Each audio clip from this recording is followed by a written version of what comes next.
শহীদ হয় তাদেরকে শহীদ বলা হয়।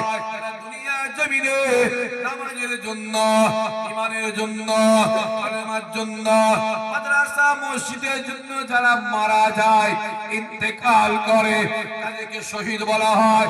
দুনিয়ার জমিনে যারা শহীদ হয়ে যায় তাদেরকে গোসল দেওয়া হয় না, কাফন পরিয়ে জানাজা নামাজ পড়ে কাতার খাতা দিয়ে দাফন দিয়ে আসা হয়। মাইনের মাসারে আমার আল্লাহ পাক তাদেরকে রক্ত মাখা অবস্থায় আল্লাহ পাকের মিজানের সামনে তুলবে। মিজানের সামনে তারা দাঁড়িয়ে আল্লাহ পাকের কাছে যেটা চাইবে আমার আল্লাহ সেটা কবুল করে দেবে। সুবহানাল্লাহ।